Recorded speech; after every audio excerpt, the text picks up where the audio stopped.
अगर किसी के पास 1 लाख 1.5 लाख रुपया है और उसको 1 साल गुजर चुकी है तो आपके ऊपर ज़कात फर्ज हो जाती है। गौर करो कि ये इस्लाम कितना बड़ा समाजवादी धर्म है जो आपको कह रहा कि आपको 2.5% आपको गरीबों को देना पड़ेगा, मिस्कीनों को देना पड़ेगा, फकीर को देना पड़ेगा।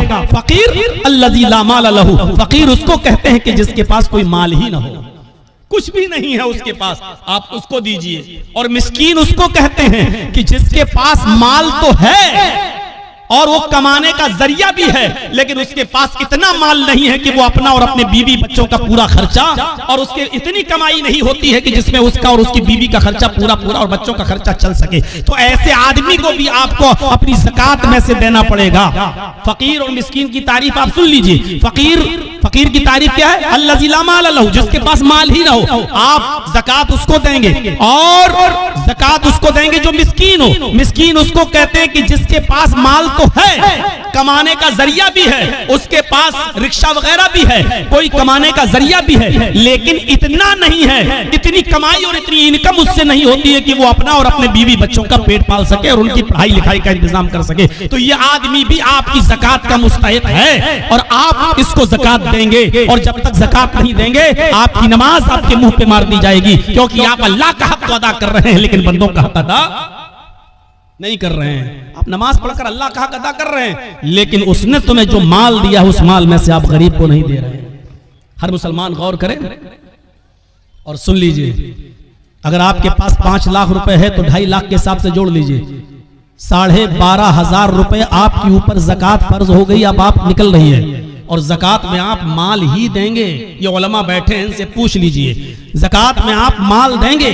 आप ऐसा नहीं कर सकते हैं कि ज़कात का 10,000 रुपए का गल्ला लेकर आप गरीबों को बांट दें, 10,000 रुपए का गेहूं और चावल और कपड़ा लेके आप गरीबों को बांट दें। यह आपकी ज़कात अदा नहीं होगी। ज़कात में आप माल ही देंगे, क्योंकि अब आप उसको मालिक बनाएंगे अपने माल का और फिर वो अपनी जरूरत के मुताबिक खर्च करेगा। आप उसको गेहूं दे रहे हैं लेकिन उसको जरूरत है मेरे भाई अपने बेटे के इलाज के लिए, ये आप तय नहीं करेंगे कि आप गल्ला दें, चावल दें, गेहूं दें, क्या दें, ये वो तय करेगा।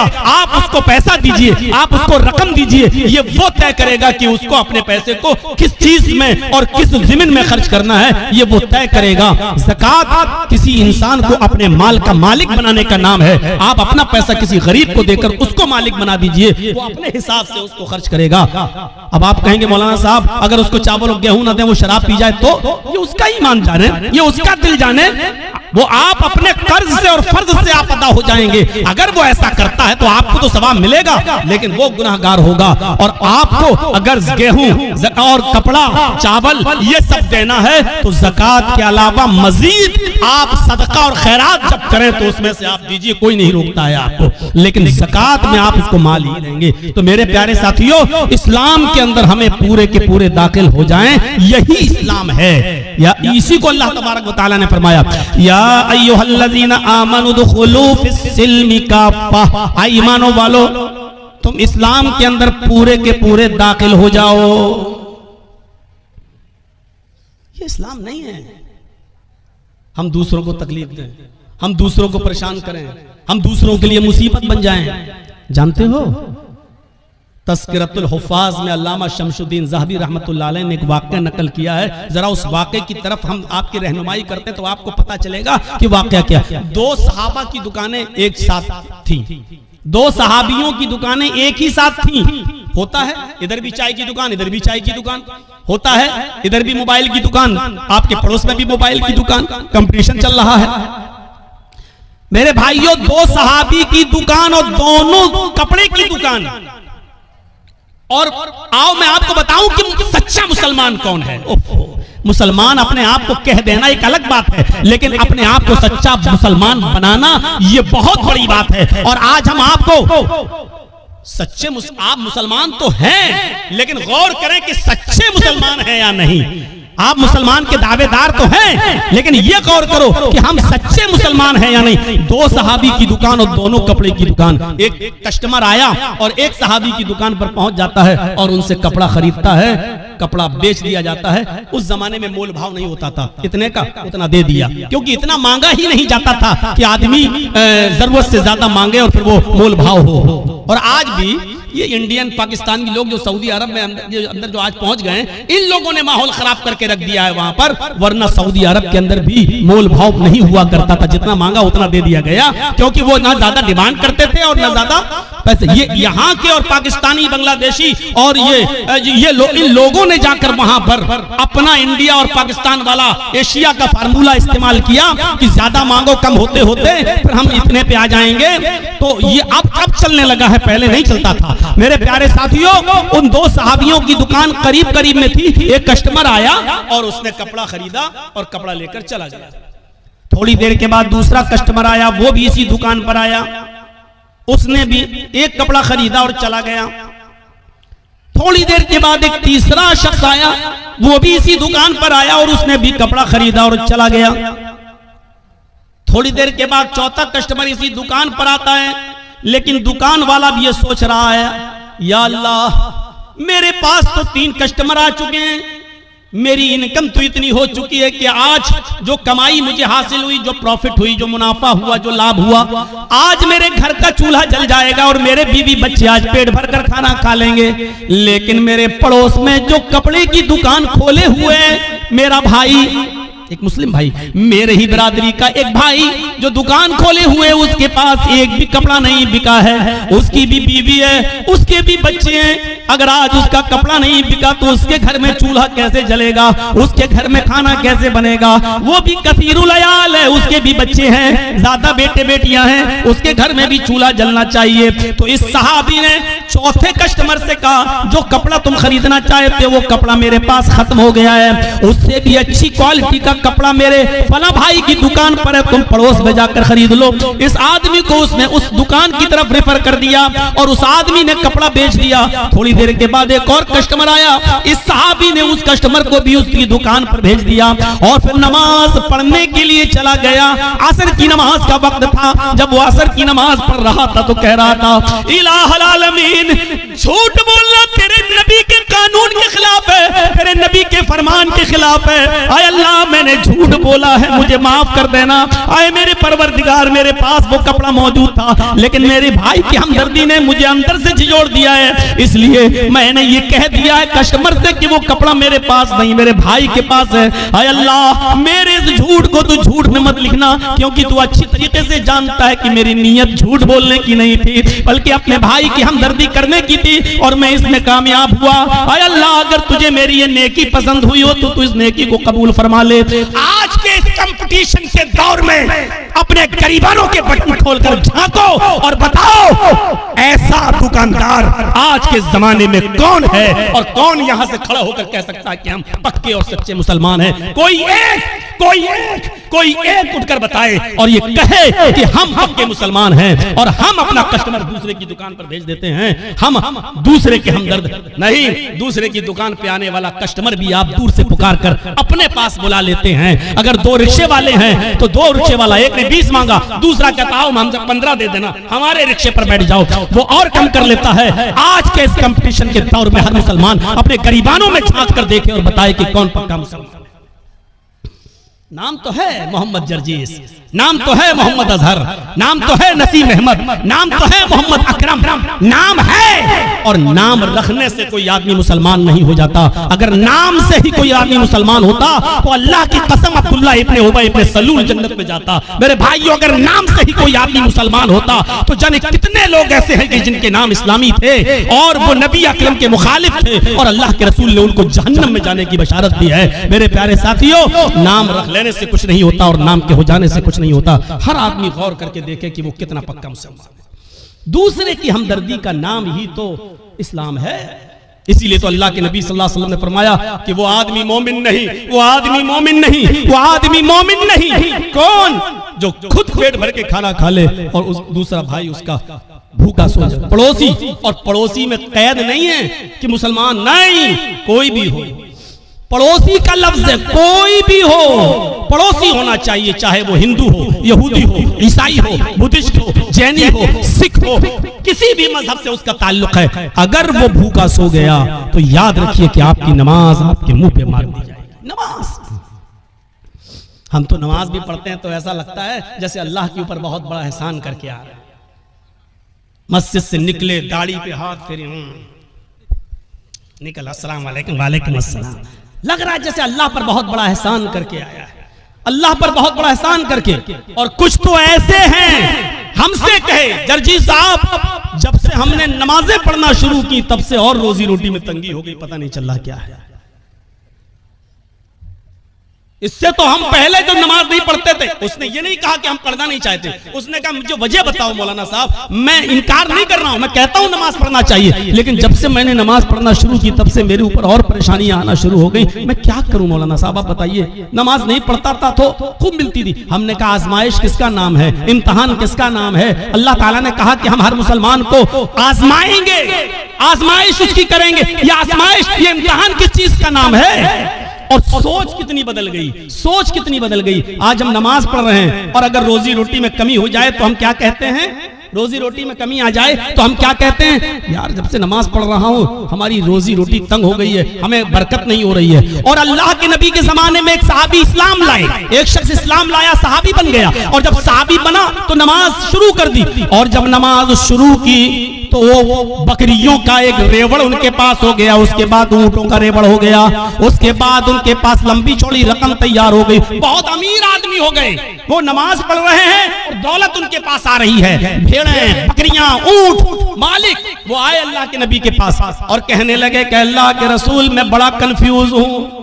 जब मैं इस्लाम नहीं लाया था तो मैं बहुत गरीब था, और जब मैं इस्लाम लाया और नमाज पढ़ने लगा, जब से मैंने नमाजें पढ़ना शुरू की मेरे पास बकरियां आना शुरू हुई, भेड़ें आना शुरू हुई, ऊंट आना शुरू हुए, घोड़े आना शुरू हुए, खच्चर आना शुरू हुए, मेरे पास दौलत रुकने का नाम नहीं लेती है। अल्लाह के नबी ने फरमाया ठीक है, तुम्हारी इबादत की बरकत है, अल्लाह तुम्हें नवाज रहा है।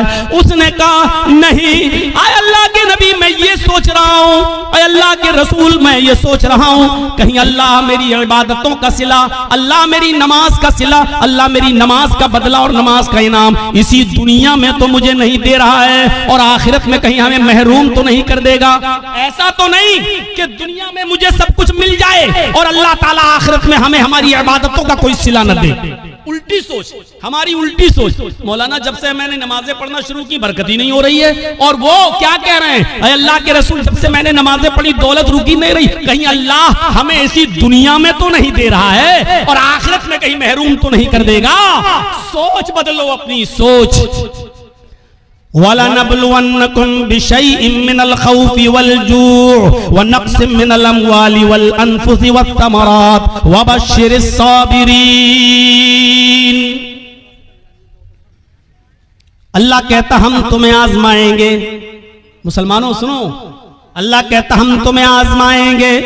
वलनब्लुवन्नकुम बिशैइन मिनल खौफ, हम तुम्हें आजमाएंगे खौफ डालकर, ऐसे हालात पैदा कर देंगे कि तुम डरोगे। जैसे आज पूरे हिंदुस्तान के ही नहीं पूरी दुनिया के हालात पर आप नजर डालिए आप, और किसी एक जगह पर भी आप देख लीजिए कि मुसलमान जहां रहता है उस मुसलमान को कहीं अमन, कहीं शांति, कहीं सुकून उसको नजर आ रहा है?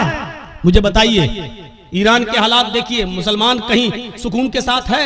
सीरिया के हालात देखिए, मुसलमान कहीं सुकून के साथ है। लेबनान के हालात देखिए, कहीं मुसलमान सुकून के साथ है।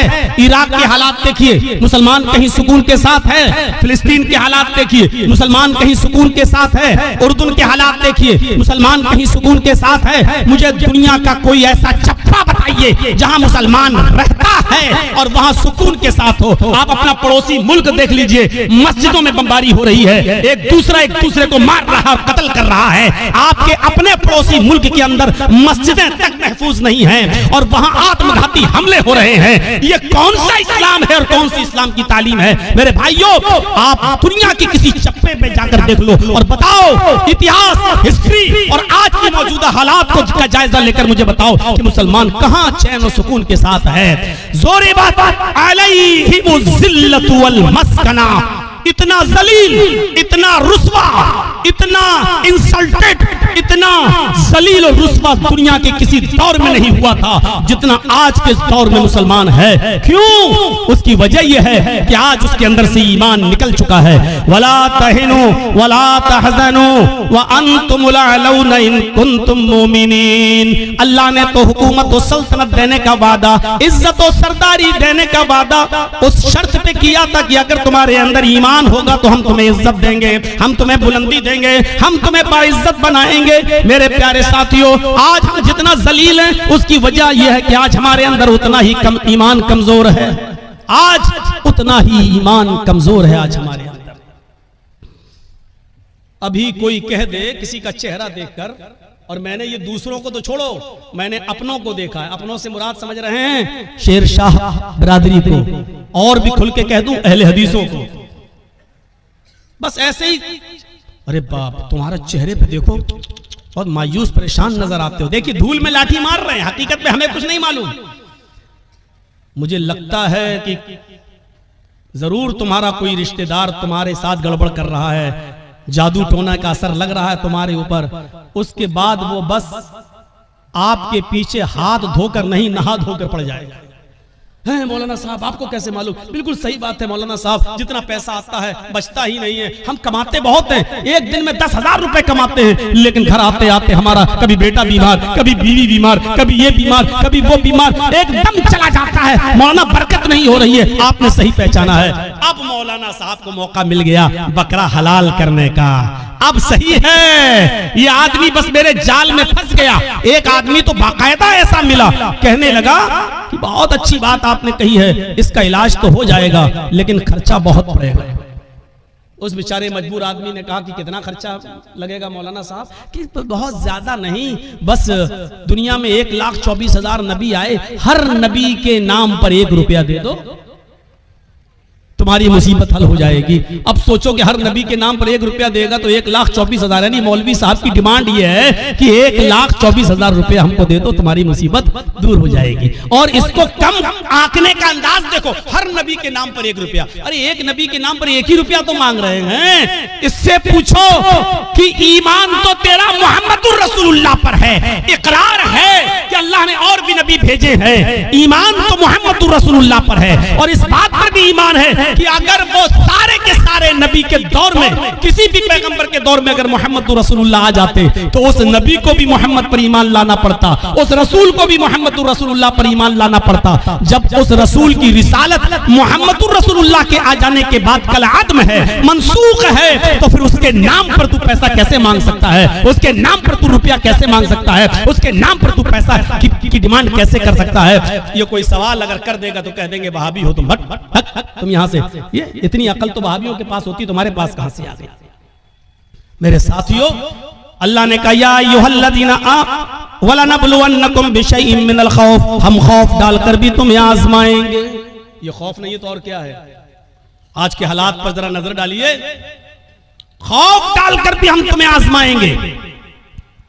वलजूअ, ऐसे हालात पैदा कर देंगे कि तुम भूखे रहने पर मजबूर हो जाओगे।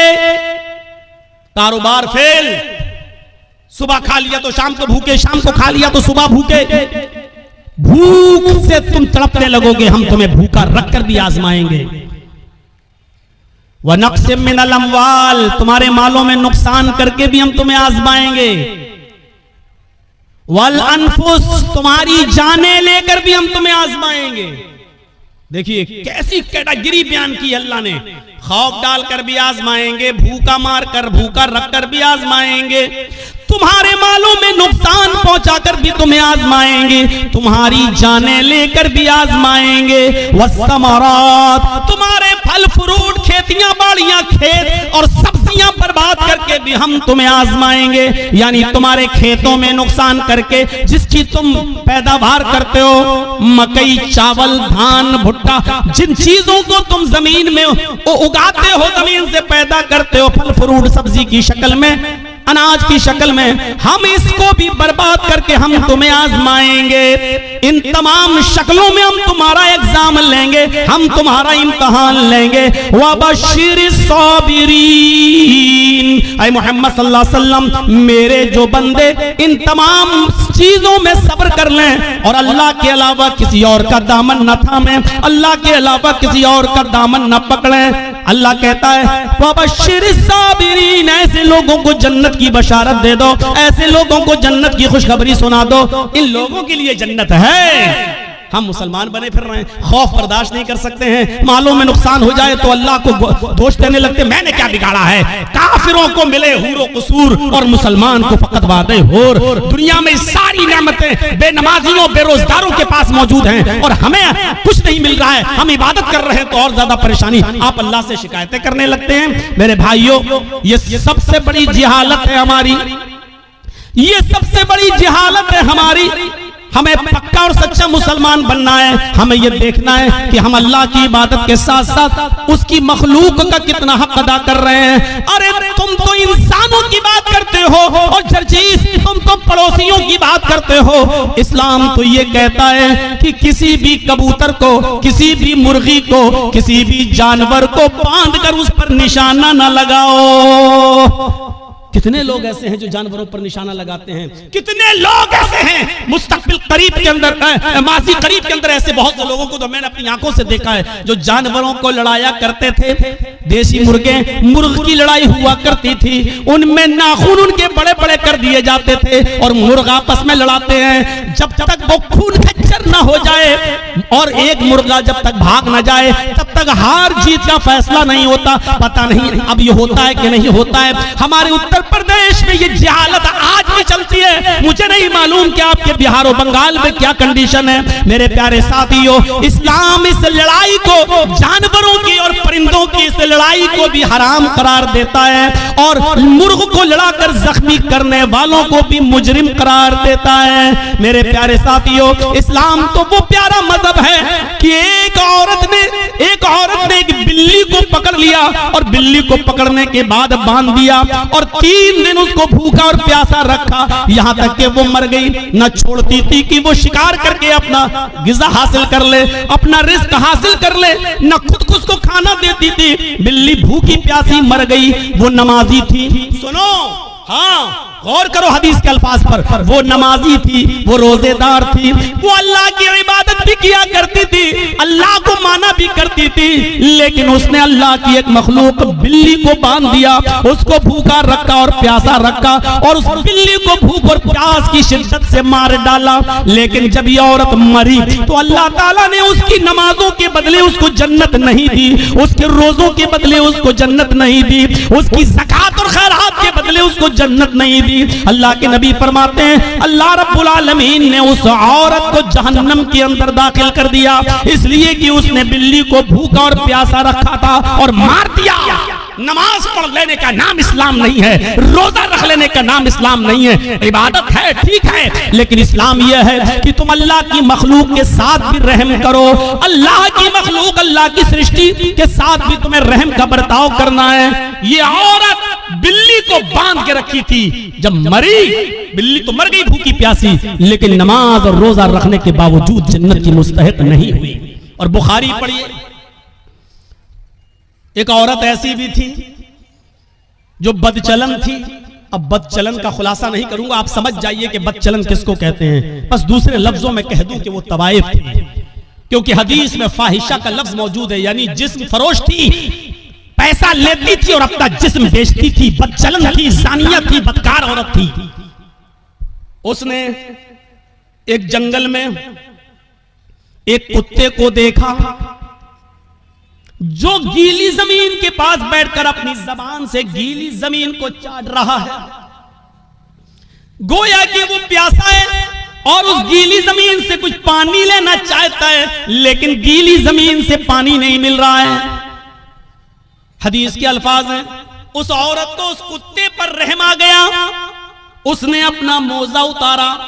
एक रिवायत में आता है उसने अपनी ओढ़नी, अपना दुपट्टा उतारा, उसने उस दुपट्टे को कुएं में डाला। एक हदीस में आता है कि उसने अपना मोजा, चमड़े का मोजा चलता था, वो चमड़े का मोजा उतारा, अपनी ओढ़नी में बांधा और उस ओढ़नी को चमड़े के मोजे के साथ जब कुएं में डाला तो कुएं का पानी उस मोजे में, उस चमड़े के सॉक्स में आ गया। पूरा मोजा उसने पानी से भर लिया और वो कुत्ते के पास आई और उसने पानी उस कुत्ते के मुंह के पास उलट दिया। कुत्ते ने अपनी जबान से चाट चाट कर वो पानी पी लिया। उस वक्त तक वो उसको पानी पिलाती रही जब तक कि वो कुत्ता प्यास की शिद्दत से उसकी प्यास बुझ नहीं गई, वो सैराब न हो गया और अपने आप दुम हिलाकर जाने लगा। गौर करो आए मुसलमानों, ये औरत बदचलन थी, ये औरत जानिया थी, ये औरत जिस्म फरोश थी, इसने नमाजें न पढ़ी थी, रोजा नहीं रखा था, लेकिन एक कुत्ते को पानी पिलाया। वो रहमान और रहीम की रहमत ऐसी जोश में आई, उस रब्बुल आलमीन की रहमत ऐसी जोश में आई कि जब ये औरत मरी तो अल्लाह को उसकी ये नेकी पसंद आई और अल्लाह ने उस औरत को जन्नत के अंदर दाखिल कर दिया।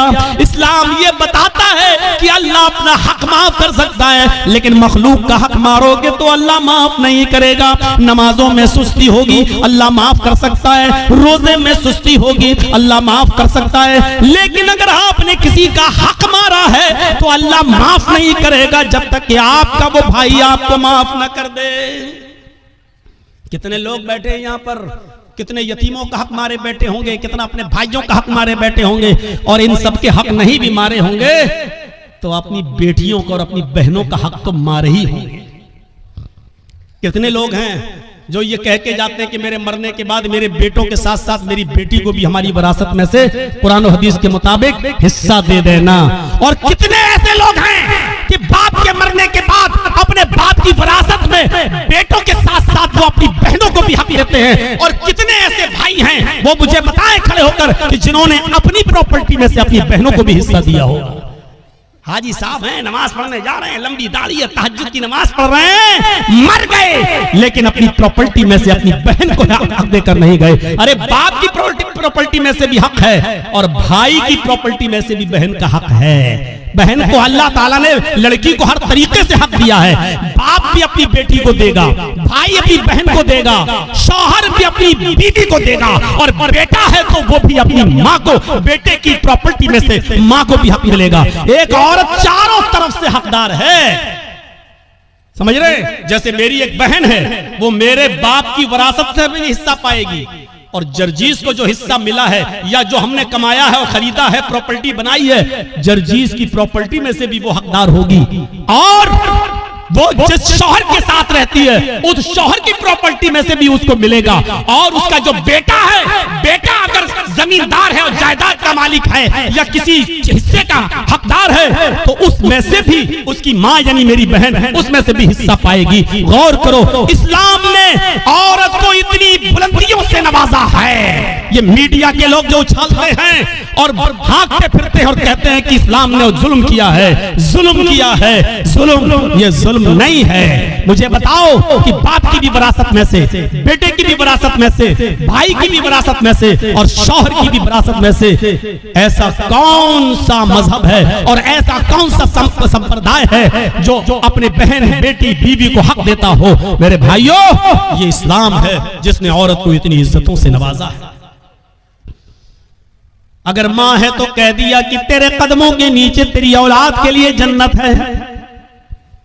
अगर बीवी है तो कह दिया जो तुम खाओ वो अपनी बीवी को खिलाओ, जो तुम पहनो वो अपनी बीवी को पहनाओ। खबरदार अपनी बीवी के गाल पर कभी थप्पड़ मत मारना। एक औरत को कैसी इज्जत दी जा रही है। अगर वो किसी की बीवी है तो कहा जा रहा है खबरदार उसके गाल पर कभी थप्पड़ मत मारना।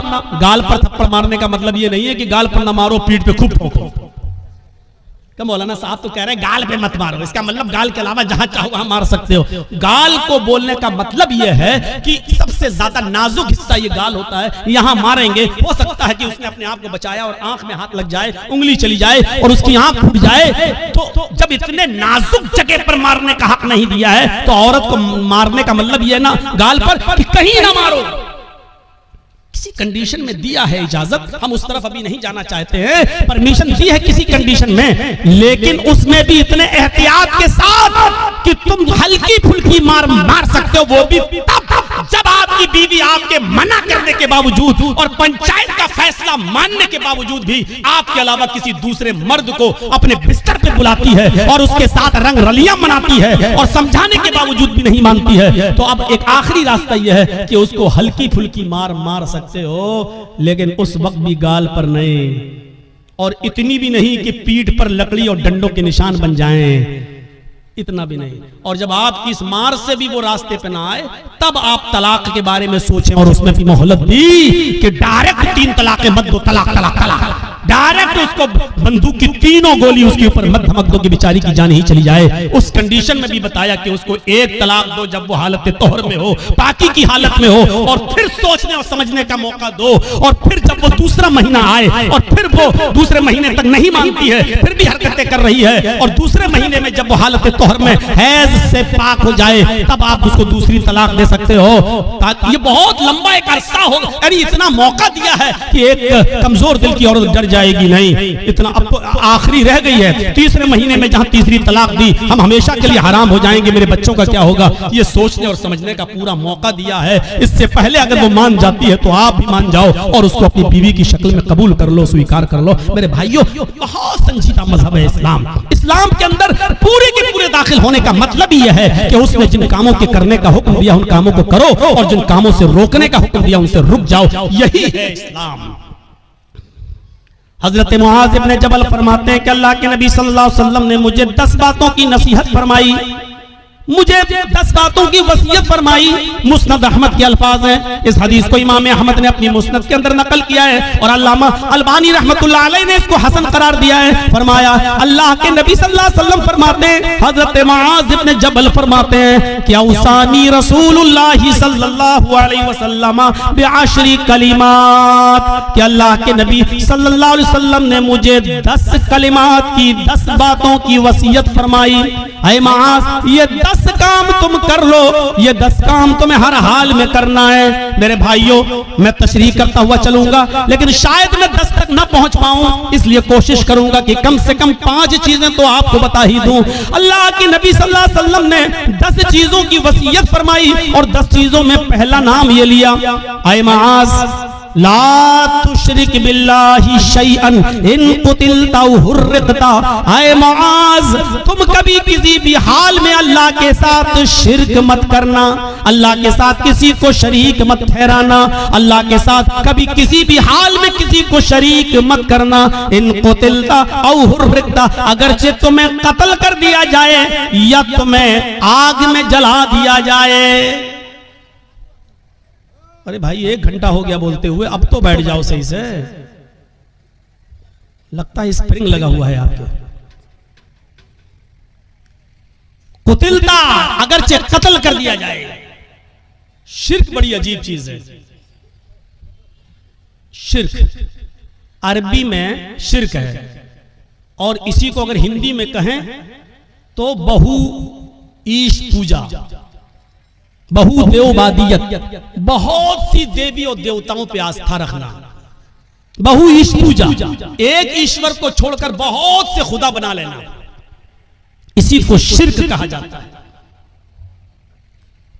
मजबूरी की कंडीशन में, मजबूरी की कंडीशन में इस्लाम कुफ्र की इजाजत तो देता है। एक याद रखिएगा मसला, आपकी जान जा रही हो, लोग पिस्टल लेकर खड़े हों, आप जंगल में अकेले हो, आपके दुश्मन आपको कत्ल करना चाहते हैं और आपसे कुफ्र कराना चाह रहे हैं और कह रहे हैं कि ये कुफ्र कर वरना तेरी जान ले लूंगा, तो अपनी जान बचाने के लिए कुफ्र की इजाजत तो है। मतलब अगर वो ये कहें कि अल्लाह को मानते हो क्या, अल्लाह का इनकार कर, बंदूक लें, कंपट्टी पर रख दें, अल्लाह का इनकार कर, आप जानते हैं ये लोग शूट कर देंगे, मार देंगे, बड़े जिद्दी लोग हैं, तो अल्लाह का इनकार करने से अगर जान बच रही है तो बचा लो। मैंने अपनी स्पीड थोड़ी कम कर दी समझाने के लिए। समझिए पहले, कुफ्र किसको कहते हैं और शिर्क किसको कहते हैं। कुफ्र भी हराम है, शिर्क भी हराम है, लेकिन कंडीशन देखिए क्या है। इस्लाम के अंदर सूअर का गोश्त भी हराम है, लेकिन अगर जान जा रही है आपकी, जान जा रही है आपकी और हलाल चीज कोई नहीं मिल रही है, तो जान बचाना भी फर्ज है। अगर आपको सुअर का गोश्त मिल रहा है खाने के लिए, तो इस्लाम परमिशन देता है कि अगर सुअर का गोश्त खाकर जान बच रही है तो जान बचा लो, लेकिन पेट भर के नहीं खाना है, सिर्फ उतना ही खाना है जितने में खाकर तुम्हारी जान बच सकती हो। ये कंडीशन, जान बचाना फर्ज है। लेकिन कहीं फर्ज होने के बावजूद इस्लाम कैटेगरी देखिए, मजबूरी है और जान जाने वाली है। कुफ्र से करने से तो जान बच रही है। अल्लाह के नबी फरमाते हैं कि कुफ्र से जान बच रही है तो बचा लो, लेकिन दिल से अल्लाह का इनकार मत करना। उनके मुंह पे कह देना हाँ हाँ हाँ नहीं, मैं अल्लाह को मानता ही नहीं, मैं अल्लाह को मानता। सिर्फ जबान से कहना, दिल में अकीदा नहीं होना चाहिए। और जब वो छोड़ दे तुम्हें तो घर पे आओगे, अल्लाह तू तो मेरे दिल का हाल जानता ही है, मैंने मजबूरी में कह दिया था, अरे अल्लाह मैं दिल से तुझे मानता हूं और तेरा इकरार करता हूं, अशहदु अल्ला इलाहा इल्लल्लाह व अशहदु अन्ना मुहम्मदन अब्दुहु व रसूलुहु। आपका इस्लाम कोई फर्क नहीं पड़ेगा, क्योंकि आपने जान बचाने के लिए अल्लाह का इनकार किया। अल्लाह का इनकार करने से जान बच रही है तो बचा लो। लेकिन यहाँ कंडीशन क्या है? ला तुशरिक बिल्लाहि शैअन इन कुतिलता हुर्रिकता। यहाँ इस्लाम, अल्लाह के नबी क्या कह रहे हैं? अगर तुझे कत्ल भी कर दिया जाए और तुझे जला दिया जाए, आग में डाल दिया जाए, ये काम करा लेना, लेकिन शिर्क मत करना अल्लाह के साथ। अल्लाह के साथ शिर्क मत करना। मौलाना जर्जीस मर गए, जर्जीस की कब्र बन गई, जर्जीस का मजार बन गया। बेटा बेटी अल्लाह से मांगो, आय अल्लाह 10 सालें हो गई, बेटा नहीं हुआ, बेटी नहीं हुई, अल्लाह मुझे नेक बेटा दे, मुझे नेक बेटी दे। ठीक है, अब आप जर्जीस के पास कब्र पे चले जाओ, मजार पे, और कहो बहुत अच्छे आदमी थे, आय अल्लाह तू डायरेक्ट मेरी नहीं सुनता है, इनके वसीले से हम दुआ कर रहे हैं, जर्जीस साहब तुम मेरी दुआ लेके अल्लाह के पास चले जाओ, जर्जीस साहब मुझे अल्लाह से बेटा बेटी दिलवा दो। यही शिर्क है। मैंने कह दिया जो कहना था। समझदारों के लिए इशारा काफी है, कोई जरूरी है किसी का नाम लिया जाए? जब बगैर नाम लिए बात बन रही हो तो नाम नहीं लेना चाहिए।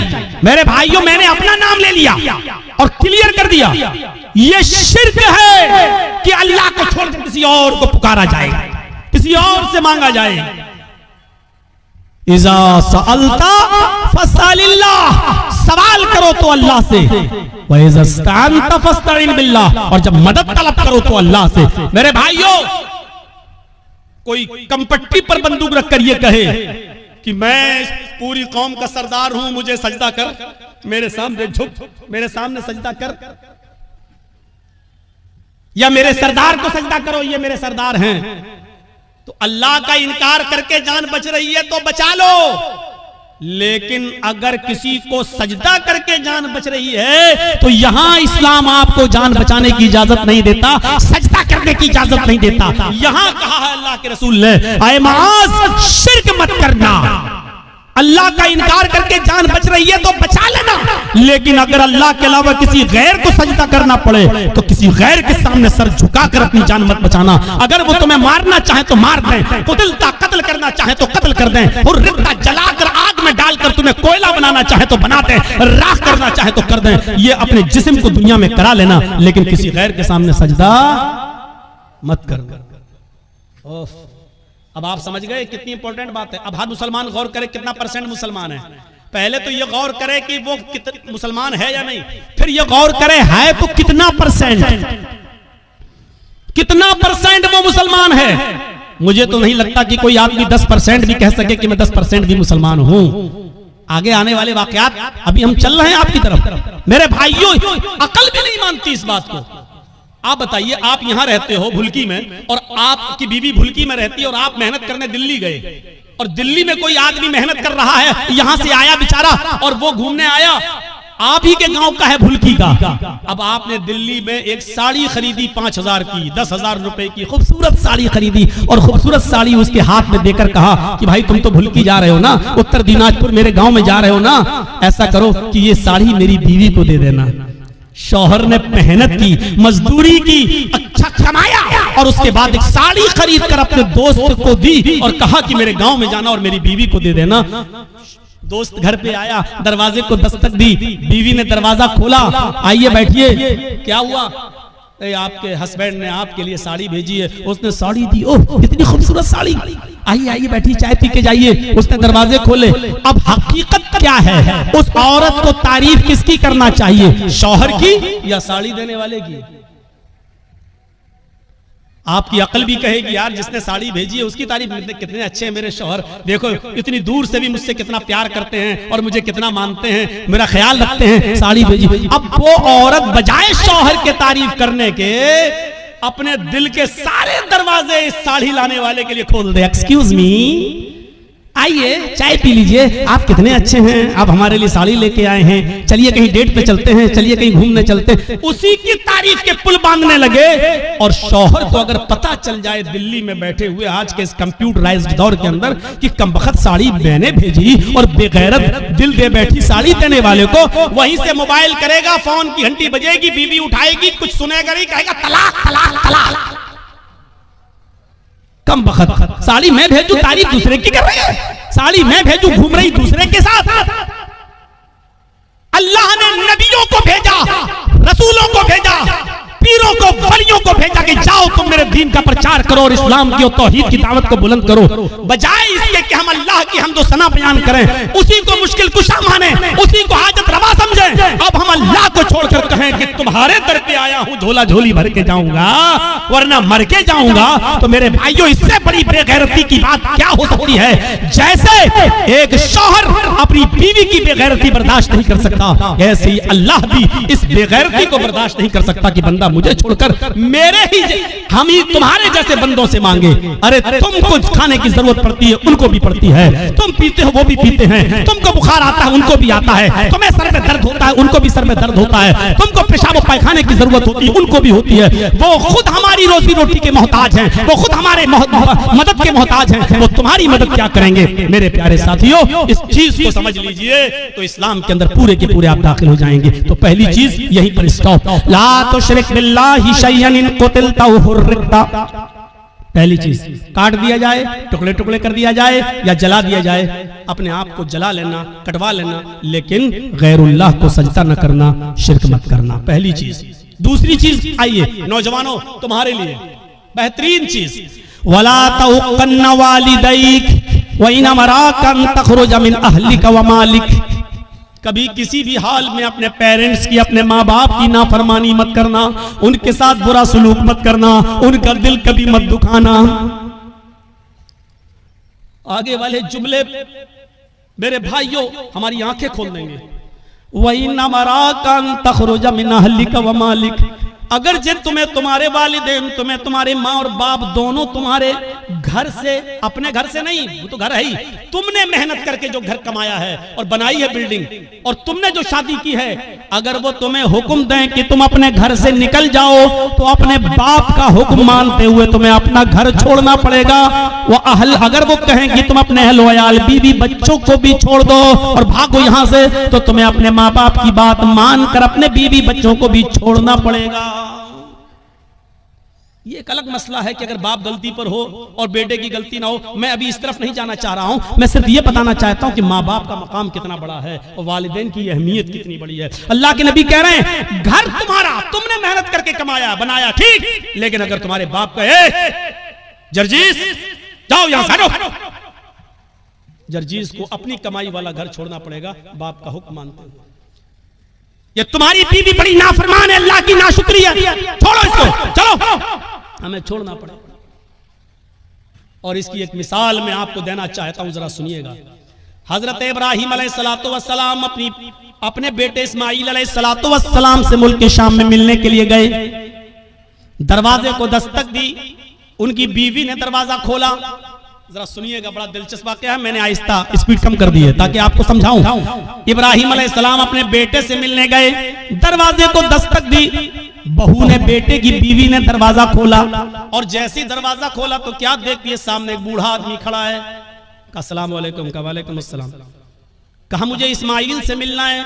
बीवी को नहीं मालूम कि ये मेरे ससुर हैं, लेकिन ससुर को मालूम है कि ये मेरे बेटे इस्माईल का घर है और ये उसकी बीवी है, लेकिन बता नहीं रहे कि मैं तुम्हारा ससुर हूं।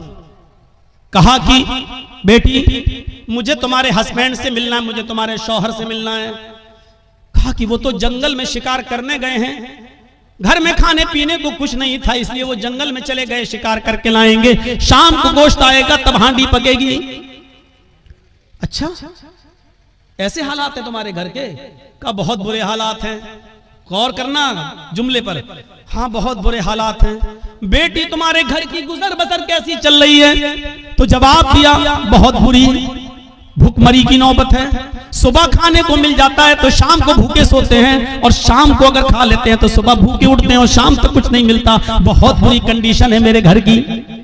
इब्राहिम अलैहिस्सलाम जाने लगे, कहने लगे बेटी जब तुम्हारे हस्बैंड घर पे आ जाएं, अब सुनो, जब तुम्हारे हस्बैंड घर पे आ जाएं तो उनसे कहना कि एक ओल्ड मैन आया था, एक बूढ़ा आदमी तशरीफ लाया था, उसने तुम्हें सलाम कहा है और कहा है कि अपने घर की चौखट बदल दो, तुम्हारे घर की चौखट ठीक नहीं है। चौखट समझते हैं ना, वो घर का मेन गेट का जो दरवाजा होता है, चौखट जिसमें आदमी अंदर घुसता है घर के दरवाजे से, वो चौखट।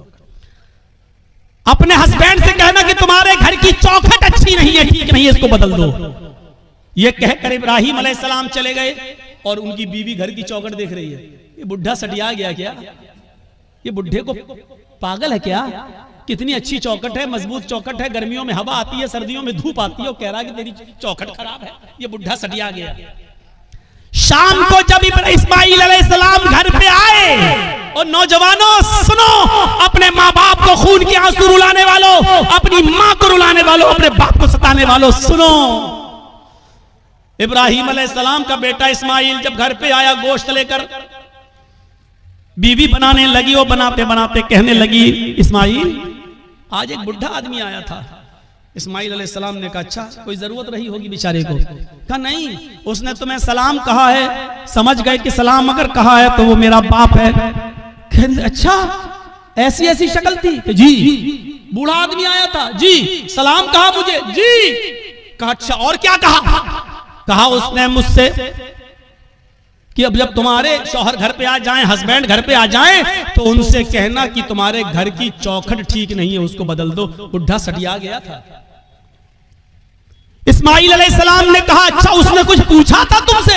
कहां पूछा था कि घर में गुजर बसर कैसी चल रही है, तो मैंने कह दिया कि अच्छी नहीं चल रही। जो सच्चाई थी बता दी, सुबह खा लो तो शाम को नहीं मिलता, शाम को खा लो तो सुबह नहीं मिलता। उन्होंने कहा बस यही तुम्हारा जुमला सुनकर, यही वर्ड सुनकर उन्होंने कहा कि अपने घर की चौखट बदल लो। क्या मतलब? कहा मेरी बीवी, उन्होंने जब ये देखा कि तुमने अल्लाह का शुक्र अदा नहीं किया, जब पूछा कि घर की गुजर बसर कैसी चल रही, तो तुम्हें कहना चाहिए था कि अल्हम्दुलिल्लाह, अल्लाह ने मुझे जिस हाल में रखा है अल्लाह का शुक्र है, बस जिंदा हूं, और अल्लाह मुझे जिस हाल में भी रखे मैं हमेशा उसके दिए हुए रिस्क पर खुश हूं। वो जिस हाल में भी मुझे रखता है मैं उसकी दिए हुए रिस्क पर मैं राजी हूं और खुश हूं। तुम्हें ये जुमले कहना चाहिए था, लेकिन तुमने अल्लाह की नाफरमानी कर दी। तुमने ये कह दिया कि मुझे अच्छी जिंदगी नहीं मिल रही है, मैं बड़ी तंगदस्ती में अपनी जिंदगी गुजार रही हूं। मेरे बाप ने सोच लिया कि तुम अल्लाह की नाफरमान बंदी हो। आए मेरी बीवी, उन्होंने घर की इस चौखट को बदलने के लिए नहीं कहा है, जो घर की चौखट है, ये दरवाजे के ऊपर जो चौखट है, इसको बदलने के लिए नहीं कहा है, उन्होंने चौखट बदलने के लिए कहा है। इसका मतलब ये है कि उन्होंने अपनी बीवी बदलने के, उन्होंने मेरी बीवी बदलने की बात कही है। उन्होंने इशारा किया है ऐसी अल्लाह की नाफरमान बीवी को अपने घर में तुम मत रखो। क्यों ऐसी औरत को अपने घर में रख रहे हो जो अल्लाह की नाशुक्रगुजार बंदी है? लिहाजा तुम अल्लाह की शुक्रगुजार बंदी से निकाह करो, नाशुक्र औरत को तलाक दे दो। आए मेरी बीवी, मैं अपने बाप का हुक्म मानकर तुम्हें तलाक देता हूं, क्योंकि मैं अपने बाप की नाफरमानी नहीं कर सकता। तुम मेरी ज़ौजियत से बेदखल हो रही हो, मैं तुम्हें छोड़ रहा हूं, मैं तुम्हें तलाक दे रहा हूं। उस जमाने में तलाक का जो प्रोसीजर था, उस हिसाब से उन्होंने तलाक देकर अपनी बीवी को जुदा कर दिया, अपने बाप की बात मानते हुए। आज के जमाने में कोई लड़का अपने बाप की बात मानेगा? अरे बाप की बात तो छोड़ो, शादी के 2-4 महीने के बाद वो ऐसा बीवी का गुलाम होता है कि फिर अपनी अम्मा से कहता है चुप चुप तू नहीं समझेगी। कोई बात हो रही है, कहता है तू नहीं समझ, तू बीच में क्यों बोलती है, तू नहीं समझेगी। उसको कह रहा है कि तू नहीं समझेगी। उस माँ से जो बचपन में तेरे रोने से समझ जाती थी कि तू दूध के लिए रो रहा है या तेरे कांधे में या पेट में दर्द है, जो बचपन में तेरी चीख और तेरे रोने की आवाज से पहचान लेती थी कि तुझे भूख लगी है या तेरे जिस्म के किस हिस्से में दर्द है, तो उस डॉक्टर से, अल्लाह की कसम मां से बड़ा कोई डॉक्टर दुनिया में पैदा नहीं हुआ। कितनी भी बड़ी वो MBBS और MS और MD की डिग्री ले ले, मां से बड़ा कोई डॉक्टर नहीं है, क्योंकि मां पहचानती है कि बेटा ये रो रहा है तो इसके रोने में भूख छिपी है या कहीं दर्द छिपा है। मेरे भाइयों, उस मां से कहते हो तुम, उस मां से कहते हो कि तू नहीं समझेगी, जो बचपन में तेरे रोने की आवाज से समझ जाया करती थी। जब तू बोलना नहीं जानता था तो जानती थी कि तू क्या चाहता है, तू तेरा इरादा क्या है, तेरे पेट में दर्द है या तेरे जिस्म में दर्द है या तेरे सिर में दर्द है, वो उस वक्त तुझे समझती थी। और आज तू इतना बड़ा हो गया है, आज इतना अक्लमंद हो गया है, आज तेरी पोजीशन इतनी ऊंची हो गई है कि तू अपनी मां से इतनी जुर्रत और इतनी हिम्मत कि अपनी मां से कहता है तू नहीं समझेगी। ओफो, हजरत इब्राहिम अलैहिस्सलाम ने दूसरी शादी कर ली, फिर 1-2 साल के बाद फिर अचानक घर में आए इब्राहिम, इस्माइल फिर शिकार खेलने के लिए गए थे, दरवाजे को दस्तक दी, वो दूसरी बीवी निकली, दरवाजा खोला, कहिए चाचा कैसे आना हुआ, कहा मुझे तुम्हारे हस्बैंड से मिलना है, कि वो तो नहीं है, जंगल में गए शिकार करने के लिए। अच्छा, तुम कैसे रह रही हो? अल्हम्दुलिल्लाह, गुजर बसर कैसी चल रही है? अल्लाह का शुक्र है, अल्लाह ने जिस हाल में भी रखा है हर हाल में अल्लाह की तारीफ है। फरमाया मेरी बेटी, जब तुम्हारे शौहर घर पे आ जाएं तो उनसे कहना कि एक बूढ़ा आदमी आया था, उन्होंने सलाम कहा है और चलते चलते उसने ये वसीयत नसीहत की है कि अपने घर की चौखट को बरकरार रखना, इसको बदलने की जरूरत नहीं है। घर की चौखट ठीक है, ये औरत भी कहती है बुढ़ा सटिया गया, बदलने की तो कोई बात ही नहीं हो रही है। इस्माइल अलैहिस्सलाम जब घर पे आए तो बीवी ने पूरी बात बताई। इस्माइल अलैहिस्सलाम खुश होकर कहने लगे मेरी बीवी वो मेरे बाप थे और घर की चौखट तुम हो। उन्होंने कहा बरकरार रखना, इसका मतलब यह कि अपनी बीवी को अच्छी तरीके से रखना, ये अल्लाह की बड़ी नेक और फरमाबरदार बंदी है। बाप की तमन्ना ये होती थी कि हमें जो है मेरे बेटे को अच्छी बहू बीवी मिले, मुझे अच्छी बहू मिले। और जहां बेटों के हक हैं बाप के ऊपर, वहां हक एक ये भी है कि वो अच्छी और दीनदार लड़की से शादी कराए। आज किनसे शादियां करा रहे हो अपनी बेटियों की? माँ बाप। पहली बात तो माँ बाप को बेचारों को तो अब देखने का मौका ही नहीं मिलता है। अब तो लड़के और लड़कियां खुद ही सेट कर लेते हैं। अब तो माँ बाप बेचारे उनकी बात मान लेते हैं, अगर नहीं मानेंगे तो ये लड़की मेरी बेटी मेरी नाक कटा के रख देगी और मुझे बदनाम कर देगी, इसलिए जहां चाह रही है वहां कर दो बस। तो ये है, तो मेरे भाइयों हम गौर करें, जहां थोड़ी बहुत इंसानियत बाकी है, थोड़ा बहुत दीन बाकी है, जहां की औलाद आज भी शादी के मामलात अपने माँ बाप के ऊपर छोड़ देते हैं, वो जरा गौर करें उनके माँ बाप की अपने बच्चों की शादियां किस जगह करा रहे हैं। हजरत उमर फारूक के पास एक शख्स आया, अपने बेटे की शिकायत करने लगा कि मेरी औलाद ऐसी, मेरा बेटा ऐसा, मेरा कहना नहीं मानता। हजरत उमर फारूक ने उसके बेटे को बुलाया और बाप के सामने इतना डांटा कि तुम्हें शर्म नहीं आती, अपने बाप को सताते हो, अपने बाप की नाफरमानी करते हो, अपने बाप को रुलाते हो, तुम्हें शर्म आनी चाहिए। बहुत कोई डांटने के बाद बेटे ने कहा कि अमीरुल मोमिनीन हो गई बात। कहा मैंने तुम्हें समझा दिया है कि आपने बेटे का हक तो बता दिया, बेटों के ये बाप के साथ ये करें ठीक है, लेकिन बाप के ऊपर भी बेटे का कुछ हक है कि नहीं? हजरत उमर ने कहा हाँ है। जब वो पैदा हो तो उसको अच्छी तरबियत दे, 7वें दिन उसका अकीका करे और अच्छा नाम रखे, और जब बेटा बड़ा हो जाए तो उसकी दीनदार अच्छे घराने में, नेक घराने में उसकी शादी करा दे। ये है बाप का हक औलाद पर। तो उस बच्चे ने कहा, लड़के ने, अमीरुल मोमिनीन मेरे बाप से पूछो इसने इन तीनों कामों में से कौन सा काम मेरे साथ किया है? जब मैं पैदा हुआ 7वें दिन का था तो मेरा अकीका नहीं किया, नाम मेरा रखा, तो जानते हो इसने नाम मेरा क्या रखा? अरबी में ऐसा लफ्ज बताया जिसका उर्दू में तर्जमा होता खटमल। इसने मेरा नाम रखा खटमल। और तीसरा, जब मैं बड़ा हुआ तो शादी करा दी एक मजूसी लड़की के साथ, एक अनपढ़ जाहिल गवार जो जानती नहीं है कि शौहर का हक क्या है, इसने एक नाफरमान औरत के साथ मेरी शादी करा दी। तीनों काम इसने नहीं किए। फिर हजरत उमर फारूक ने बाप को डांटा, कहा बेटे की शिकायत करते हो, अपनी गलती नहीं बताते हो कि तुम्हारी गलती क्या है? तुमने जब अपनी औलाद का हक अदा नहीं किया तो अब भुगतो, देखो, और अब ये सारे जुल्म और ज़्यादती सहो, अब तो तुम्हें सहना पड़ेगा। मेरे भाइयों, एक सहाबी रसूल हैं, अपनी माँ को खाने काबा का तवाफ करा रहे हैं, उनकी माँ पैरों से लंगड़ी है। अल्लाह महेशगी ने अपनी किताब मजमऊज़ ज़वाइद के अंदर इस वाक़े को नकल किया है, जरा गौर से सुनिएगा। उनकी माँ आंखों से अंधी है, पैरों से लंगड़ी है, बूढ़ी है। कहने लगी बेटा मुझे खाने काबा का तवाफ करा दे, मेरे बेटे मुझे उम्रा करा दे, मेरे बेटे मैं तवाफ करना चाहती हूँ। उसके बेटे ने अपनी माँ को पकड़ा और खाने काबा तक ले गया, सवारी का इंतजाम किया और ले गया। और खाने काबा पहुंचने के बाद वो चूंकि पैरों से लंगड़ी थी, आंखों से अंधी थी, इसलिए वो चल नहीं सकती थी। इसलिए बेटे ने उसको अपनी पीठ के ऊपर लाद लिया। इस जमाने में व्हील चेयर चलती हैं, उस जमाने में व्हील चेयर भी नहीं थी। उसने अपने कांधे पर, अपनी पीठ पर अपनी माँ को लाद लिया। उसने 1 चक्कर पूरा किया, 2 चक्कर पूरे किए, 3 चक्कर पूरे किए, 4 चक्कर, 5 चक्कर, और 5वें चक्कर को पूरा करने के बाद जब 6ठा चक्कर लगाने लगा तो उसकी मुठभेड़ हो गई। वो टकरा गया हजरत उमर फारूक रज़ियल्लाहु ताला अन्हु से, अपनी पीठ पर अपनी माँ को लादे हुए, और अपनी माँ अपने हजरत उमर से टकरा गया। हजरत उमर ने कहा ठीक ठीक ठीक चलिए, सलाम हुआ, सलाम वालेकुम, वालेकुम अस्सलाम। जब उसने 6 चक्कर 7 चक्कर पूरे कर लिए तो हजरत उमर के फारूक के पास आया। हजरत उमर ने कहा माशाअल्लाह, अपनी माँ की बड़ी खिदमत कर रहे हो तुम, इस बूढ़ी माँ को तुमने तवाफ कराया अपनी पीठ पर लाद कर।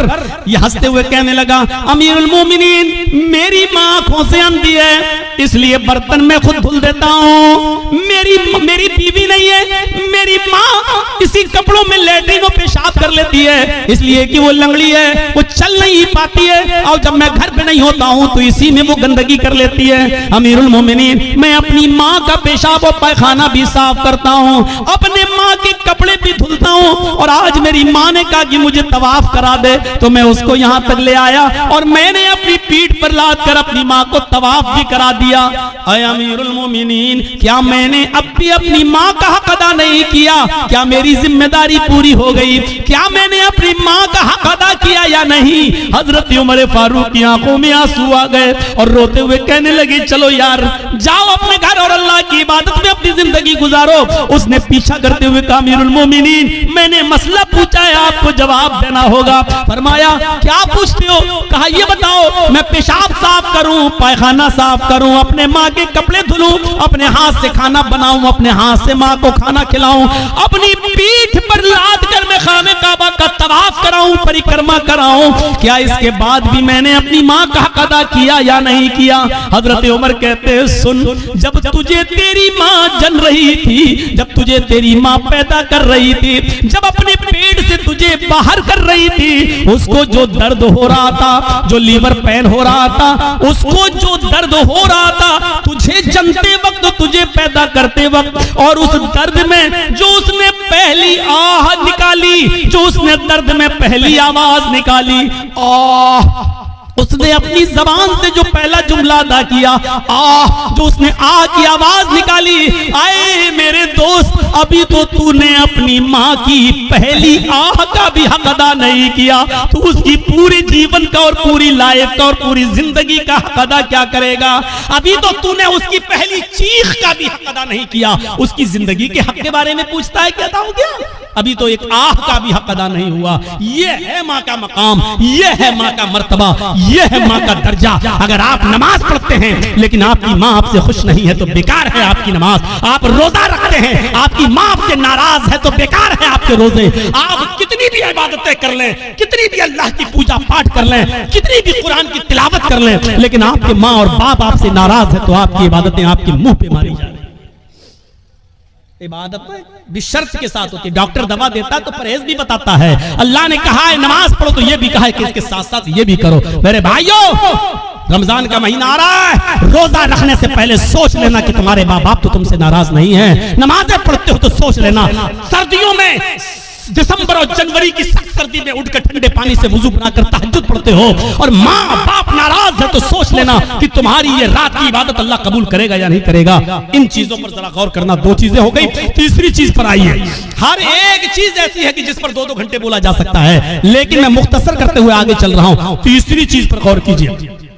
वला ततरुकन्न सलातन मक्तूबतन मुतअम्मिदन फ़इन्नमन तरक सलातन मक्तूबतन मुतअम्मिदन फ़क़द बरिअत मिन्हु ज़िम्मतुल्लाह। कभी भी किसी भी हाल में फर्ज नमाज मत छोड़ना, किसी भी हालत में फर्ज नमाज मत छोड़ना।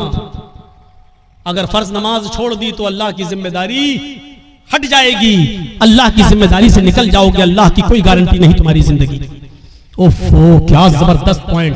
किसी भी हाल में फर्ज नमाज मत छोड़ना। बाप बीमार है, मस्जिद में अजान हो रही है, अब अजान होगी, उसके 15 मिनट के बाद जमात होगी, बाप मेरा सीरियस है, जल्दी से फोन करो, एम्बुलेंस बुलाओ, या जब तक गाड़ी निकल रही है तब तक वुजू बनाओ और अपने घर में फर्ज ही फर्ज पढ़ लो 4 रकात ज़ोहर, और जल्दी से अपने बाप को लेकर पहुंचो हॉस्पिटल के अंदर। यहाँ सुन्नतें छोड़ दो। क्यों? क्योंकि इस वक्त बाप की हालत दूसरी है, लेकिन फर्ज नमाज तुम्हें इधर भी नहीं छोड़ना है, लिहाजा जल्दी से वुजू बनाओ। अब मस्जिद में मत जाओ, मस्जिद में जाओगे 15 मिनट इंतजार करोगे, फिर इमाम साहब पता नहीं कितनी लंबी नमाज पढ़ाएं, जल्दी से वुजू बनाओ घर पे और 4 रकात ज़ोहर की पढ़ो और छोटी छोटी सूरतें पढ़ लो, इन्ना अतैना कल कौसर, कुल हुवल्लाहु अहद अल्लाहु समद, और जल्दी से सलाम फेरो और अपने बाप को, अपने बेटे को, अपनी बीवी को लेके हॉस्पिटल पहुंचो, हॉस्पिटल में भर्ती कर लो, आईसीयू में भर्ती हो गई है, ठीक है, उधर भी जल्दी से वुजू बनाओ, असर की नमाज पढ़ लो, और अगर देख रहे हो कि बाप ज्यादा सीरियस, माँ ज्यादा सीरियस, तो जल्दी से 4 ज़ोहर पढ़ लो, 4 उसी के साथ असर पढ़ लो और जल्दी से लेके चलो, क्योंकि इस वक्त आपकी कंडीशन दूसरी है, बेटे की कंडीशन दूसरी है मेरे भाइयों।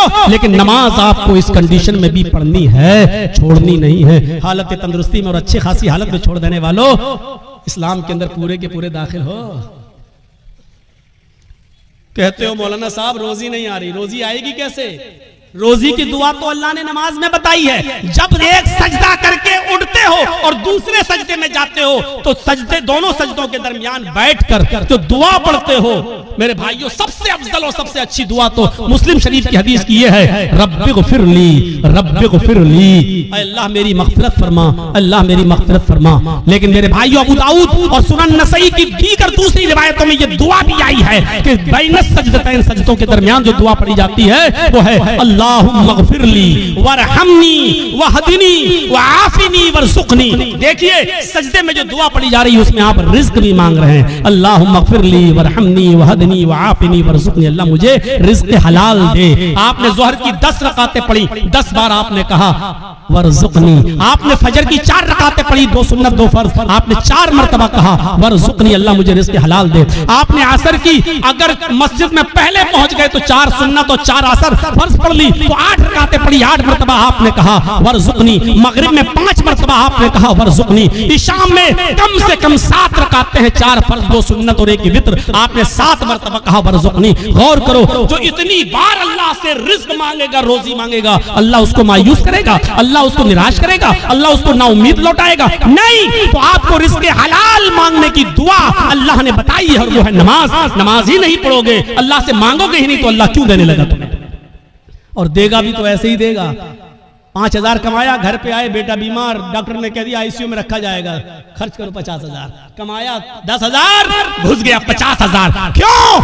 अल्लाह ने कहा वमन अअरज़ा अन ज़िक्री फ़इन्न लहू मईशतन ज़ंका, तुम मेरे जिक्र से एराज करोगे हम तुम्हारी रोजी को तंग कर देंगे। जिक्र से एराज करना, आज एक दिल चाहता कि तुमको एक कीमती बात बता दूं, सुनिए। एराज करना किसे कहते हैं? यहां पर बहुत से लोग ऐसे होंगे जो नमाज छोड़ते हैं, नमाज नहीं पढ़ते हैं, या जुमे पढ़ते हैं, 8 दिन मस्जिद में नहीं आते हैं, 7 दिन गायब। उनके बारे में तो मैं कुछ कह ही नहीं सकता, वो जाने, उनका रब जाने, उनको क्या अजाब होगा क्या नहीं, वो अल्लाह जाने, उनका रब जाने और आप जाने। मैं उनकी बात कर रहा हूं यहां पर जो नमाज तो पढ़ते हैं लेकिन टाइम पे टाइम, नमाज तो पढ़ते हैं लेकिन टाल मटोल कर। अजान हो रही है, 5 कस्टमर रह गए हैं, इनको निपटा दूं तब जाऊंगा, जल्दी जल्दी आपने उनको सौदा दी दुकान से, जब तक बंद करके जा रहे हैं पता चला जमात हो चुकी है। हम डॉक्टर हैं, हमारे पास मरीज आया हुआ है बुखार का और जुकाम की दवा लेने के लिए, और अजान की आवाज आ गई, हमने सोचा 2 मरीजों को दवा दे दूं उसके बाद जा रहा हूं। जब तक 2 मरीजों को हम दवा दे रहे हैं और जब तक हम मस्जिद में नमाज पढ़ने जा रहे हैं जमात हो गई। ये है नमाज से एराज। पढ़ तो रहे हैं आप लेकिन जमात को आपने तर्क कर दिया और जमात छोड़ दी, ये है नमाज से एराज। अल्लाह ने कहा वमन अअरज़ा अन ज़िक्री, जो मेरे जिक्र से जो नमाज से एराज करेगा, रूगर्दानी करेगा, हम उसकी रोजी को फ़इन्न लहू मईशतन ज़ंका, उसकी रोजी तंग कर दी जाएगी। बंद नहीं कहा अल्लाह ने, ये नहीं कहा रोजी बंद कर देंगे, तंग कर देंगे। तंग का मतलब या तो बहुत मुश्किल से उसको रोजी रोटी मिलेगी या बहुत आसानी से मिलेगी लेकिन रुकेगी नहीं उसके पास। आज कितने लोग हैं ऐसे, मौलाना साहब बहुत कमाता हूं लेकिन बरकत नहीं हो रही है, मौलाना साहब 1 लाख रुपया महीना कमाता हूं लेकिन रुकता नहीं है, कभी इसको कैंसर, कभी उसको टीबी, कभी इसको बीमारियों ने घेर लिया, लगता है कोई जादू टोना कर रहा है। अरे अल्लाह के बंदे, एराज को समझ ले। एराज किसको कहते हैं? वमन अरज़ान जिक्री, जो मेरे जिक्र से, नमाज से एराज करेगा। बच्चा रो रहा है, माँ टीवी पे सीरियल देख रही, रिमोट उसके हाथ में, सास भी कभी बहू थी, बीवी माँ उस बच्चे की माँ देख रही, सास भी कभी बहू थी, नाटक, चिप्स खाती जा रही, चाय पीती जा रही है और नाटक देखती जा रही है, ड्रामा। इधर बच्चा रो रहा है, माँ जानती है कि बच्चा दूध की वजह से रो रहा है, लेकिन सोच रही है नहीं 10 मिनट का ड्रामा रह गया, 10 मिनट और देख लूं। बच्चा रो रहा है, लेकिन सीरियल देखने में लगी हुई है। क्या कहा जाएगा? माँ ने बच्चे से एराज किया। जब सीरियल खत्म हो गया, माँ ने बच्चे को उठाया और दूध पिलाया। देखिए दूध पिला रही है, लेकिन फिर भी उसने अपने बच्चे से एराज किया, रूगर्दानी की अपने बच्चे के साथ। इसको कहा जाता है एराज करना। आदमी नमाज तो पढ़ रहा है, लेकिन मरीजों को पूरा देखने के बाद आ रहा, जमात खत्म हो गई। नमाज तो पढ़ रहा है, लेकिन दुकान के सारे कस्टमर को निपटा के आ रहा है, जमात खत्म हो गई। इसको कहा जाता है एराज करना। माँ दूध तो पिला रही है, लेकिन सीरियल देखने के बाद आदमी नमाज तो पढ़ रहा है, लेकिन अपनी दुकानदारी पूरी करने के बाद, तो आपने अल्लाह के लिए छोड़ा क्या है? आपने अल्लाह के लिए छोड़ा क्या है? कुर्बानी क्या दी है? कुर्बानी तो ये थी, आवाज आई हय्या अलस सलाह, और सामने वाला 10,000 रुपए का कस्टमर है। आप कह दो कि जा पहले मैं नमाज पढ़ने जा रहा हूँ, अगर नमाज नहीं पढ़ूंगा मैं नमाज के बाद भी तुम्हें दूंगा, जाओ नमाज पढ़ दो, उसके बाद आना। हय्या अलस सलाह की आवाज सुनते ही मस्जिद की तरफ चले जाओ। वो कहने लगा कि मैं 10,000 रुपए का सामान लेने आया। आपने कहा 10,000 रुपए की परवाह नहीं है, रज़्ज़ाक़ वो है, रोजी रोटी देने वाला वो है, रोजी रोटी देने वाली तेरी जात नहीं अल्लाह की जात है। आपने 10,000 के कस्टमर को ठुकरा दिया और आप मस्जिद में नमाज पढ़ने चले गए। ये है नमाज। ला तत्रुकन्न सलातन मक्तूबतन मुतअम्मिदन, कभी भी किसी भी हाल में कसदन और जानबूझकर तुम फर्ज नमाज को तर्क मत करना। जो फर्ज नमाज को जानबूझकर तर्क कर देता है, फर्ज नमाज को जानबूझकर छोड़ देता है, अल्लाह की जिम्मेदारी उसकी ऊपर से उड़ जाती है। अपने आप पर गौर करो कि कितने % मुसलमान हो, इस्लाम में दाखिल हो या नहीं, ऐसा करते हो या नहीं। अब तो बड़ा मुश्किल हो जाएगा। अक्सर लोग हमारे भाई यहाँ बैटरी वाला रिक्शा चलाते हैं बेचारे, अब पैसेंजर को लेके जा रहे हैं रिक्शे पे, अजान की आवाज आई हय्या अलस सलाह, उसको वहीं रिक्शा रोकना पड़ेगा, फौरन मस्जिद में भागना पड़ेगा। मौलाना साहब क्या करें? हाँ सुन लो, उलमा की मौजूदगी में फतवा आपके सामने दे रहा हूं, और ये फतवा मेरा नहीं, अब्दुल्ला इब्ने बाज का फतवा है, शेख सालेह अल उसैमीन का फतवा है। और फतवा ये है कि हर वो नौकरी, हर वो बिजनेस, हर वो कारोबार हराम है इस्लाम के अंदर, जिस कारोबार की वजह से और जिस बिजनेस की वजह से आपकी नमाज छूट रही हो, इस्लाम में उस कारोबार को हुर्मत हराम करार दिया गया है। ऐसे कारोबार को इस्लाम ने हराम करार दिया है जिस कारोबार की वजह से आपकी नमाज तर्क हो रही है। नमाज ही नहीं तो फिर मुसलमान किस बात का, नमाज ही नहीं तो फिर इस्लाम का मानने वाला किस बात का। तो मेरे प्यारे साथियों, हम बहुत बेबाक हैं अपने अंदाज में। मैंने कह दिया, हर वो बिजनेस, हर वो कारोबार, हर वो नौकरी, चाहे वो बैंक की नौकरी हो, चाहे वो सरकारी जॉब हो या प्राइवेट जॉब हो, मौलाना साहब मेरा मालिक बहुत बदमाश है, हमें नमाज पढ़ने की इजाजत नहीं देता है, छोड़ दो। रज़्ज़ाक़ अल्लाह ताला है, वो प्राइवेट कंपनी का मालिक रोजी देने वाला नहीं है। अल्लाह एक दरवाजा बंद करता है तो 100 दरवाजे खोलता है। मेरे भाइयों, इस अकीदे के साथ नमाज पढ़िए और इस तौहीद के साथ नमाज पढ़िए। और चौथी चीज और बताऊंगा मेरे भाइयों, 10 चीजों पे हम नहीं चल पाएंगे, चौथी और आखिरी चीज मैं इसलिए बताऊंगा क्योंकि आज हमारी नौजवान नस्ल इसकी तरफ भाग रही है, इसलिए ये भी सुन लो, वला तशरबन्न खमरन फइन्नहु रासु कुल्लि फाहिशतिन, और आए मास कभी किसी भी कंडीशन में शराब मत पीना, इसलिए कि शराब हर बुराई की जड़ है। शराब मत पीना वैसी हराम हो गई, लेकिन शराब का नुकसान क्या बताया? फइन्नहु रासु कुल्लि फाहिशतिन, हर बीमारी, हर बुराई की जड़ है। यानी आप शराब पिएंगे तो कोई भी गुनाह कर सकते हैं। शराब पी के आदमी घर में आया, माँ ने डांटते हुए कहा, अच्छा तू शराब पी के आया कमीने, बेगैरत, शराब पी के आया, हट तेरी माँ का, तेरी अपनी माँ को ही माँ बहन की गाली दे रहा है, अपनी बहन को ही गाली दे रहा है, अपनी बेटी को गाली दे रहा है। इससे बड़ा कमीना और इससे बड़ा रजील इंसान कौन हो सकता है जो शराब के नशे में आकर अपनी माँ को गाली दे, अपने ही बाप को गाली दे, अपनी बहन को और अपनी बेटी को गाली दे, अपने भाई को गाली दे। इससे बड़ा कमीना इंसान और कौन हो सकता है?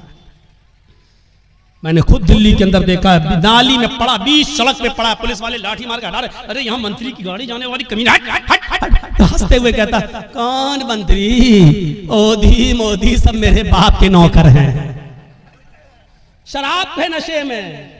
पुलिस वाले कहे कमीने ये तो हमारी ड्यूटी नौकरी हटवाएगा, हट हट हट, उसको डंडे मार रहे। तो कौन गुजर रहा था, मंत्री आ रहे हैं, हट यहाँ से। तो कौन मंत्री, ओधी मोदी सब मेरे बाप के नौकर।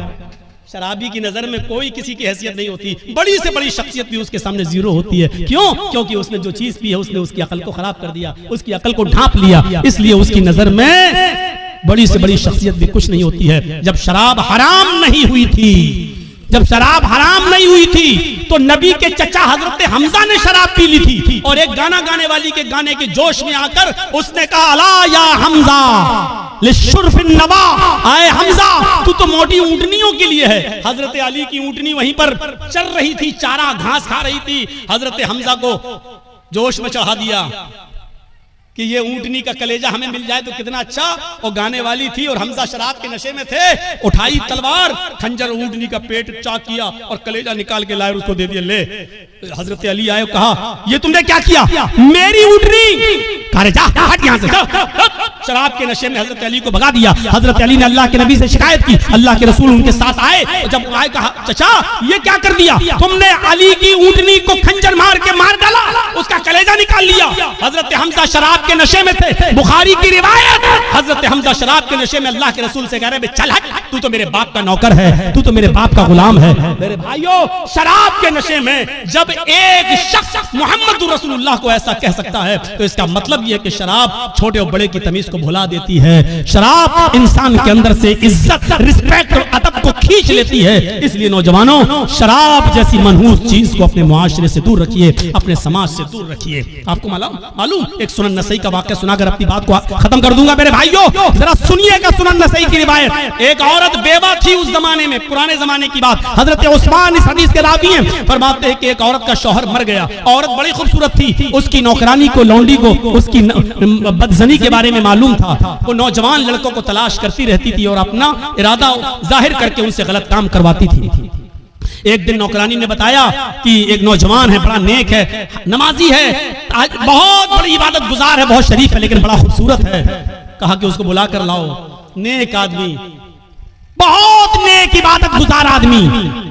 इसकी नौकरानी ने कहा कि मेरी मालिकन तुमको बुला रही हैं, तुमसे कुछ कपड़ा खरीदना चाहती है, क्योंकि वो कपड़ा बेचा करते थे, अपने सर पर गठरी लाद कर कपड़ा बेचते थे। तो उन्होंने सोचा चलो कपड़ा खरीदेगी, हम दे देंगे। वो उसके साथ चले गए। नौकरानी उनको लेकर दरवाजा खोलती है, अंदर जाती है, दरवाजा बंद हो जाता है, दूसरे दरवाजे के अंदर ले जाती है। जैसे अंदर घुसते दरवाजा बंद हो जाता है। ये हजरत कह रहे हैं साहब कहाँ लेके जा रही हो? कहा कि बस एक दरवाजा और है। वो और अंदर ले गई, दरवाजा बंद, सामने वही बेवा औरत बैठी हुई है जिसका शौहर मर चुका है। उसने अपनी नौकरानी को इशारा करके कहा कि तुम जाओ, और उनसे कहने लगी कपड़ा दिखाओ। और जैसे ही कपड़ा दिखाया, कहा ये कपड़ा, ये कपड़ा। वो करीब आती गई और आते आते कहने लगी उदनु मिन्नी, मेरे करीब आइए और मेरे साथ हम बिस्तरी कीजिए, मेरे साथ गलत काम कीजिए। इन्होंने कहा रे हटो, तौबा, अस्तगफिरुल्लाह। ये भागने लगे। उन्होंने कहा भागने का कोई रास्ता नहीं, चारों तरफ से दरवाजे बंद हो चुके हैं। कहा कि तुम डरो, अल्लाह के अजाब से डराया, लेकिन उस औरत के ऊपर कोई फर्क नहीं पड़ा। उसने कहा कि तुम मेरे साथ ये काम कर रहे हो या नहीं कर रहे हो? कहा कि नहीं करूंगा। कहा इधर अंदर आओ। उसे एक और दरवाजे के अंदर ले गई। क्या देखती है कि एक लकड़ी की टेबल रखी हुई है। उस लकड़ी की टेबल पर एक खूबसूरत छोटा बच्चा, जिसकी उम्र 5-6 साल रही होगी, खूबसूरत बच्चा बैठा हुआ है, और उसी टेबल पर एक शराब की बोतल रखी हुई है। वहीं पर जाकर ये औरत बैठ गई। इसने कहा कि देखो तुम बड़े नेक हो, शरीफ इंसान हो, मेरे चीखने की देर है, मेरे चिल्लाने की देर है, चारों तरफ से तुम घेर लिए जाओगे और मैं सिर्फ इतना बोलूंगी कि साथ में ने मेरी इज्जत को छलनी छलनी कर दिया। बस तुम्हारा हाल क्या होगा? तुम्हारी शराफत नीलाम हो जाएगी और लोग कहेंगे अच्छा दिन में इबादत, और हाल ये है अल्लाह की इबादत भी करते हो और औरतों के साथ ये गलत काम भी। तुम्हारी इज्जत का जनाजा निकल जाएगा, अर्थी निकल जाएगी। चलो 3 ऑप्शन देती हूं मैं तुम्हें, इन तीनों में से कोई एक काम तुम्हें करना पड़ेगा, इसके बगैर मैं नहीं छोड़ूंगी। सुनन नसई की रिवायत। अल्लाह हजरत उस्मान फरमाते हैं कि अल्लाह के नबी ने फरमाया कि उस औरत ने 3 ऑप्शन दिए। पहला ऑप्शन, आए हजरत जी मेरे साथ जिना करो, आओ मैं तैयार हूं तुम्हारे साथ गलत काम करने के लिए। कहा नहीं। दूसरा ऑप्शन बताओ। कहा दूसरा ऑप्शन ये है कि इस बच्चे को कत्ल करो, ये छुरी रखी हुई है, इसको मारो। कहा नहीं, ये भी नहीं कर सकता। तो कहा फिर शराब पियो, ये पूरी बोतल जो रखी हुई है इसको पी लो और जाओ, मैं तुम्हें जाने दूंगी। 3 काम में से कोई एक काम तुम्हें करना है। इन्होंने नजरें आसमान पे डाली, कहा अल्लाह जिना करना भी हराम, कत्ल करना उससे बड़ा गुनाह, सबसे बड़ा गुनाह कत्ल। इस बच्चे ने मेरा क्या बिगाड़ा जो इसको मैं मारूं? कत्ल नहीं कर सकता। उससे छोटा गुनाह यह है कि औरत मुझे बुरे काम के लिए उकसा रही है कि बुरा काम कर लो, मैं ये भी नहीं कर सकता। और अल्लाह मैं कत्ल भी नहीं कर सकता, ये भी नहीं कर सकता कि इसके साथ मुकाला करूं। इन दोनों से शराब पीना तो छोटा गुनाह है, चलो यही पी लेता हूं क्योंकि बचने का कोई रास्ता नहीं है और जान बचाना भी जरूरी है, तो चलो हराम चीज पी लेता हूं। ये जिना तो नहीं है, ये कम से कम कत्ल तो नहीं है, किसी को बेकसूर तो नहीं मार रहा हूं और इसकी इज्जत से खिलवाड़ तो नहीं कर रहा हूं। अय अल्लाह मेरे जुर्म को माफ कर देना। उसने ये कहकर शराब की बोतल उठाई और पूरी की पूरी बोतल वो शराब की पी जाता है। उस औरत ने कहा रुको, अभी चले जाना। थोड़ी देर रोका, शराब ने अपना रंग दिखाना शुरू कर दिया और जब शराब पीने के बाद इसकी अक्ल खत्म हो गई और चली गई और ये नशे में धुत हो गया तो इसके हाथ में छुरी थी। कहा इस बच्चे को कत्ल करो। उसने शराब के नशे में आकर उस बच्चे को कत्ल भी कर डाला, उस बच्चे को मार भी डाला। फिर उस औरत ने हाथ पकड़ के उसको अपने ऊपर सवार किया, अपने कपड़े भी उतारे और उसके भी कपड़े उतारे और शराब के नशे में इस आदमी ने उस औरत के साथ जिना भी कर लिया। उसके साथ जो काम नहीं करना था वो कर लिया। मेरे भाइयों, फिर वहां से ये बचा और आया, मायूस रहा पूरी जिंदगी। मैं कहना ये चाह रहा था आपसे कि मेरे भाइयों कि कहां तो एक गुनाह करवाया जा रहा था, लेकिन शराब के बाद वो तीनों गुनाह कर बैठा। यानी शराब पीने के बाद वो कत्ल भी कर बैठा और शराब पीने के बाद वो जिना भी कर बैठा। शराब तो पी ही पी थी, यानी शराब ने उससे सारे गुनाह करवा दिए। अल्लाह के नबी ने फरमाया फइन्नहु रासु कुल्लि फाहिशतिन, शराब ही हर बुराई की जड़ है। अगर आप मुसलमान हैं तो इस्लाम के अंदर पूरे के पूरे दाखिल हो जाओ। शराब को छोड़ना पड़ेगा, नमाज पाबंदी से पढ़ना पड़ेगी और आपको ये देखना पड़ेगा कि नमाज के लिए हम अपने रब के लिए क्या क्या चीजें छोड़ रहे हैं। आपको अपने माँ बाप की खिदमत करना पड़ेगी, आपको शिर्क से बचना पड़ेगा, आपको अपने भाइयों का ख्याल रखना पड़ेगा, यतीमों को देखना पड़ेगा। 10 चीजें थी, लेकिन मेरी हिम्मत अब जवाब दे चुकी है। कंटिन्यू प्रोग्राम कर करके मैं थक चुका हूं। मेरे भाइयों मैं आपसे रुखसती चाहता हूं और ये मेरे बिहार का आखिरी प्रोग्राम था। मैं कल अब लखनऊ के लिए जा रहा हूं, मुश्किल से 2 दिन लखनऊ रहूंगा और उसके बाद फिर मैं बॉम्बे चला जाऊंगा। तो मेरे भाइयों, अल्लाह से मैं दुआ करता हूं कि अल्लाह आलमीन हमारी खताओं को माफ फरमा दे, हमें इस्लाम के अंदर पूरा का पूरा दाखिल फरमा दे। ऐ अल्लाह शराब नोशी से हमें बचा ले। अल्लाह माँ बाप की खिदमत करने की हमें तौफीक अता फरमा। ऐ अल्लाह हमें शराब की हुर्मत को समझने की तौफीक अता फरमा और बारे अल्लाह जब तक तो हमें जिंदा रख, इस्लाम पर जिंदा रखना और जब हमारा खात्मा हो तो ईमान पर हमारा खात्मा फरमाना। वमा अलैना इल्लल बलागुल मुबीन।